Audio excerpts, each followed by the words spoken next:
There's nothing you cannot do. You can have anything you have ever wanted, anytime you want, as soon as you give a shit, blame yourself, and put some work in. Your mind must be an absolute monarchy.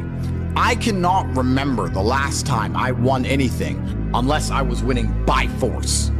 You do not win. There's no easy ride to the end. You're only ever going to win by force. Your mind must be an absolute monarchy where your commands are instantly obeyed and you instantly comply with your own mind. If your mind says, I'm going to train today, your body must instantly comply with the overlord, the absolute monarch, which is your intention, because it is intention which matters above all things. You know, people talk about motivation all the time, and I'm tired of getting asked this fucking question. Let me explain something to you about motivation. If you felt like doing something and you didn't do it, you were never motivated. And if you didn't feel like doing something and you still did it, then you were motivated. How you feel has absolutely nothing to do with motivation. Motivation can be measured purely by the action in and of itself. Did you take action? Did you do what you were supposed to do? If so, you were motivated enough to do it. Even if you didn't want to do it, even if you hated the idea of doing it and was resentful about the fact you had to do it, that is motivation. Because action itself. Because when you look at words like procrastination, they give big fancy titles for this. What procrastination is essentially is wanting and needing and knowing that you must do something and disobeying yourself. I'm dehydrated, I'm gonna drink this water. You know what? Your brain knows you need to do it. I know I need to do it. I'm thinking I need to do it, and I just don't. That's the most ridiculous thing in the world, because if you can't listen to yourself, how do you expect anyone else to ever listen to you? How do you expect to ever be the boss of anyone else when you tell them what to do? They're going to obey you, which is necessary to run a family, to run any small to medium-sized company, to have, I guess, any real level of success in the world. If you can't listen to your own commands, you have no chance of having authority over everybody else, because people can smell it. They can tell a dosser when they see one. And I think men at home today need to be absolute monarchs over their lives. And this is actually a fantastic way to measure your capability as a man and your ability to get people to believe in you and your leadership. Let's imagine this. You're an absolute monarch of your life.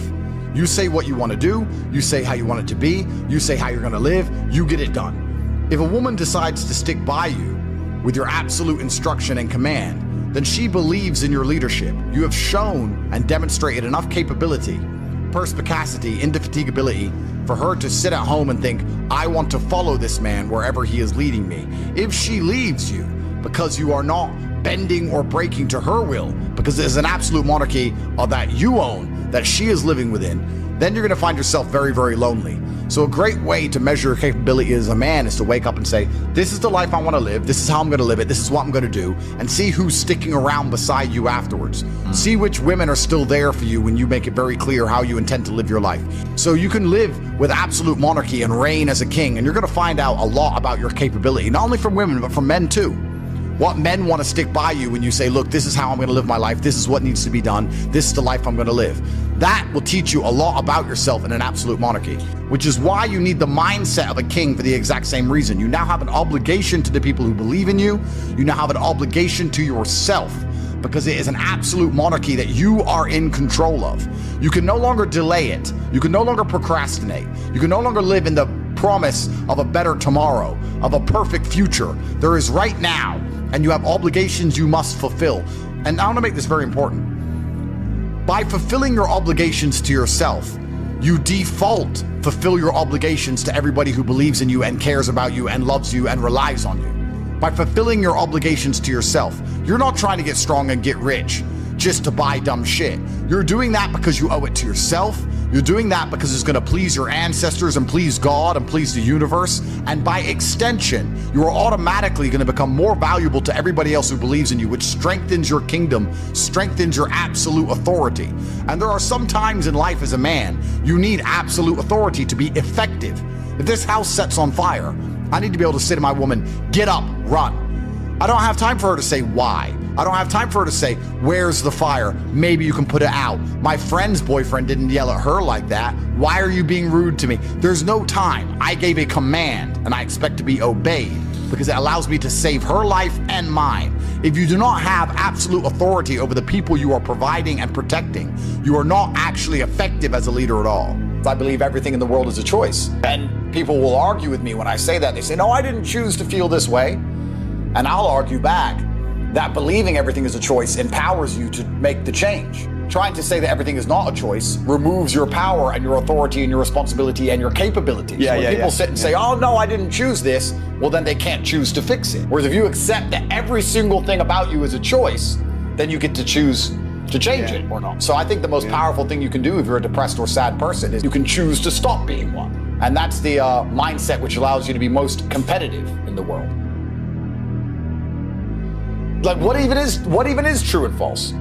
True and false is adopting the mindset or the strategies which allow you to compete and win. That's what's true.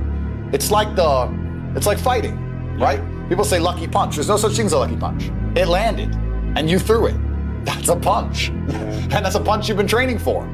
So I like what you said about it doesn't matter if it's true or not because it's empowering. I would argue that truth is empowerment. What is true? Well, for me, what is true is what allows me to feel most powerful. That's what's true to me. When I look at scenarios or situations, I sit and say, well, option A makes me feel weak and helpless, and option B makes me feel powerful, so I believe B to be true. That's what I believe. And that's where my whole worldview comes from. But do you get flack from that? Do people get upset with you saying that? All the time. Right. But those are people who have a different version of objective reality, and their reality is not geared towards competitiveness like mine is. The primary objective of my thoughts and feelings and reality is to win. The only reason my brain activates is to win. It's not to feel happy. It's not on some garbage, endless quest for what might be true. It's to win all of the time. So I optimize for competitiveness and I optimize for performance in all things, which is very unpopular with a lot of people. Most people don't optimize for that. Most people optimize for the worst thing possible. Do you know what it is? You know the worst possible mindset you can try and optimize your life for? Go on. Happiness. Happiness is for women and children. You're allowed to be happy as a woman, and you're allowed to be happy as a kid. As a man, if you wake up and go, I want to be happy today, you're going to do unimportant, narcissistic, hedonistic garbage. You're either going to eat too much, drink too much, take drugs, sit around and play video games, smoke weed. You're not going to achieve anything if you want to be happy. It's ultimately temporary, and you sit there and go, I want to be happy today, I want a happy day. You're not going to achieve anything. As a man, 99% of the time, you're going to be stressed or annoyed about something that's just happened, currently happening, or about to happen. That's life. We live constantly anxious. We have a lot of things to do. And you either suffer the consequence of the stress it requires to be a somebody, or you suffer the consequence of having no stress because you're a nobody and you work in Starbucks and then you're a no one. There's no escape the eternal suffering of man. So many men say to me, oh, how I don't feel happy. I'm like, so?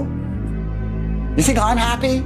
I got nearly $1 billion. I'm still stressed. I was up at 6 a.m. I gotta go here, I gotta go there. I've got to train, I've got to do this, I've got to do that.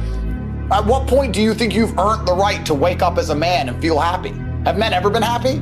Name a period in human history where men were happy. Because if I think back, they were all dying in ditches. Yeah. But if you wake up and say, no, I don't want to work, I just want to be happy. No, I'd be miserable. Well, everybody would be. In fact, I retired at 25 and was miserable after 2 months. No, winners would be miserable. But losers love it, and that's why they lose.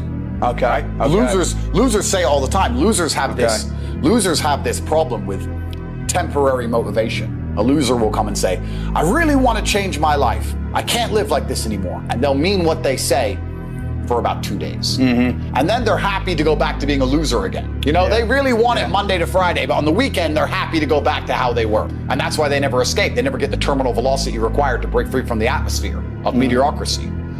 So, yeah, I'm conditioned to win. Just like you said, you can't handle the idea of stagnation. You can't handle the idea of retirement. I'm the same.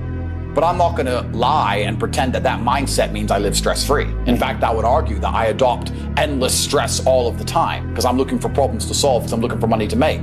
I'm looking to win. So there's a competition. Everything I want, someone else wants. I have to beat them. Let's apply that to mentality. You're not going to argue with yourself about what mentality you should have or how you should implement a mindset to be most combatively effective and what's going to make things work the best. If you're already working the best, you're not going to doubt your mind if you're already massively successful in all realms. The reason none of my enemies can convince me the way I think is wrong is because I outperform them. How can you tell me that my mindset is wrong and the way I think and act is not the correct way to be a man if I ruthlessly outperform everybody at everything? I'm better under stress. I'm more successful. I'm more well-known. Why would I want the mentality of these little trolls who nobody even knows who they are? They're insignificant nobodies. Why would I want to adopt the thinking of sad losers when I can be a competent, capable, and happy winner? And this is extremely important. But let's keep it on the mindset here. If you start to succeed in the way you need to succeed, you will no longer doubt your thinking patterns. If the way you thought and the way you felt, even if it was negative and sad, even if it wasn't a positive feeling, was giving you the results that you wanted, you would still want to retain that mindset. This is extremely important. You know, people ask me for advice and they say, Andrew, what should I do here? And I'll answer and they'll go, but I don't think that would work because of this. Since when is this a conversation? Since when is it? You asked me how to get rich. I told you how to get rich. Now you're telling me that I'm wrong while you're broke and I'm rich. This is not a conversation. You were blessed by an answer. You should thank God I even wasted my time on a lazy loser like you who's not going to take any action despite the fact I gave them the exact path to monumental riches and capability. Guys, I am sick and tired of being asked the same questions in different various forms that lead to the exact same answer, which is get something done. Get up and give a shit and actually try and actually care. All of your life will be instantly fixed if you start to actually care about the outcomes and blame yourself for all of these things. You have wasted your life. And it's exactly the same if you sit around, maybe I'll go to the gym, maybe I'll start this, maybe I'll start this project, maybe I'll start this business, maybe I'll talk to that girl I like. You're going to end up 45, fat, chronically ill, too injured to even save yourself with training and to get back into shape, lonely, no kids, no money, broke, and the type of person that people don't want to deal with, which is another circumstance that keeps you broke. So the price you pay for this is not as simple as a bad year or a bad 2 years. It is literally a wasted life because we only get one spin at this. And if you throw it away, you've thrown everything away. There's nothing more beautiful than absolute accountability as a man. It's truthfully the most beautiful thing a man can experience and implement inside of his mind.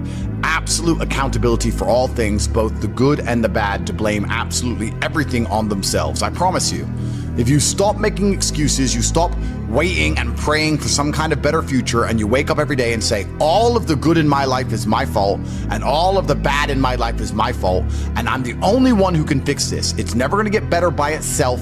It's never going to be fixed by anyone else. It's never going to be easy. I have to win by force. I must force myself and my mind to brutally perform. There is a degree of comfort that comes when you understand that the power is within your own hands.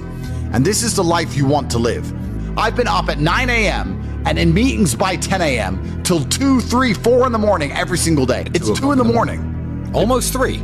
It's almost 3 in the morning. Still I've been up. busy all day long. And I'm a billionaire and one of the most famous people on the planet. And that's how I'm working. 16, 17, 18-hour days. You're sitting around on your ass doing nothing. Doom scrolling. And then you have the audacity to ask me why you're not where you want to be in life. Because men like me are going to take everything and not even leave you with scraps. There's not even going to be a little piece of meat on the carcass because you're too busy chasing around women who are too good for you in the first place. The only way you're going to have anything in this life is to wake up and to suffer the brutal realities of endless effort and to win by force. And that is the answer to 99% of your questions. That's the answer to how you get the girls you want. That's the answers to how you get rich. It's the answer to how you get in shape. It's the answer to how you become motivated. I can be motivated to do anything because I force myself. I can blink and cure my brain and be endlessly, permanently motivated to achieve the most mundane and boring and insignificant of tasks because I have decided my mind is an absolute monarchy that I control, that I rule. If I decide to become the world's fucking best at coin flipping, I will stand there and flip a coin so repeatedly over and over again until I am brutally, I'll become impressive at flipping a coin, if that's what I've decided to do. You can't motivate yourself to even get in the gym and have a body people admire you for. You can't motivate yourself to be sexually desirable and then you want to sit here and ask me questions about how you get a woman. You can't motivate yourself to get up and log in and dedicate yourself so you can finally have some money. The dream is not to have a Lambo. The dream is to have a mother who isn't worried about hospital bills. The dream is to be able to travel around the world because there's a place you want to see before you die. The dream is to have a car that works, and if it breaks down, you can afford to pay it. That is the dream. And to achieve this dream, you do not have to climb Mount Everest. You have to open up a laptop and type, and you still fail. And then you want to sit there and ask me, oh, how come I don't have the motivation? You don't have the motivation to type on a keyboard to achieve your dreams, and you think I can fix a loser like you? If you're not improving, you are dying. If you're not growing, you are dying. There's no such thing as staying still in this world. Isn't it beautiful for a man to turn up, try his absolute best, or otherwise, attempt to try his best, and be completely responsible for the results, to get the benefits of a positive result and all of the negatives of a less than perfect result? There is nothing better as a man than to turn up and get a fair shot. That's exactly what you should want. You should want as a man to be judged for who you are and what you're capable of, with no sugarcoating, no positive spin because you know somebody. You want to just say, here's who I am, this is what I can do, give me a fair chance. You want a fair chance in life, and you want to be the kind of man who says, if I have a fair chance, I'm going to win because I believe I can work harder than everybody else. There is nothing better than turning up, putting on gloves, even if you've never fought before in your life, and showing that you have the grit, because you can only win things in life by force. This is a mentality decision. This is a chance for you to prove to the world that you never quit, that you never give up. This is a test to see who's a quitter and who's a winner. And this is why I said at the beginning, the only way I have ever won anything in my life is by force. The only way I have ever succeeded in anything in my life is by force. It's all I know how to do. It is all I have ever done, is to look at the insurmountable task ahead of me, to look at the large, huge mountain which has never been climbed before, and one step at a time, with an iron mind which will not bend, which will not break, remaining completely unfazed, put one foot in front of the other until one day I wake up and I'm at the top of the hill. There is no easy way to get anything else done ever. But perhaps, maybe, all of this is just a form of procrastination. It's a form of copium. It's a form of self-explanation where they can try and talk their way out of the brutal reality, which is work. People ask me, how do you get rich? You do this and you work. Oh, but that won't work for me, because they are saying that so they do not have to actually do the work. That's what they're trying to do, trying to avoid the brutal realities of life. There's nowhere to hide. You cannot escape. The only thing that is guaranteed in this life besides death is constant, endless, never-ending work.